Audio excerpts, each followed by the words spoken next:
આગળ વાત સુરતની કરીએ। સુરતના વરાછામાં ભવ્ય આરતીનું આયોજન કરવામાં આવ્યું। ઉમિયાધામ મંદિર ખાતે ભવ્ય આરતી યોજાઈ। આઠમના દિવસે મહાઆરતી કરવામાં આવી। લગભગ 20,000થી પણ વધુ દીપ સાથે માતાજીની આરતી કરવામાં આવી। ઓપરેશન સિંદૂરની થીમ પર આ આરતી યોજાઈ હોવાનું સામે આવ્યું છે।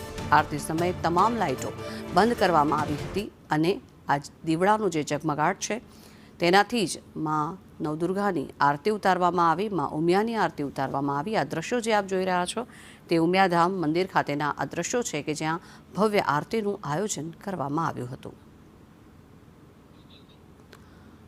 તો જે રીતે નવરાત્રિને પૂર્ણ થવામાં હવે માત્ર એક દિવસ આજનો જ બાકી રહ્યો છે। આવતીકાલે દશેરા થવા જઈ રહ્યા છે ત્યારે માં જગદંબાની નોમના દિવસે ભવ્ય આરતી કરવામાં આવી। લગભગ 20,000થી પણ વધુ દીવડાઓ પ્રગટાવવામાં આવ્યા। બધી જ લાઇટો બંધ કરી દેવામાં આવી અને ખૂબ જ નયનરમ્ય કહી શકાય તેવો આરતીનો આ નજારો સર્જાયો હતો।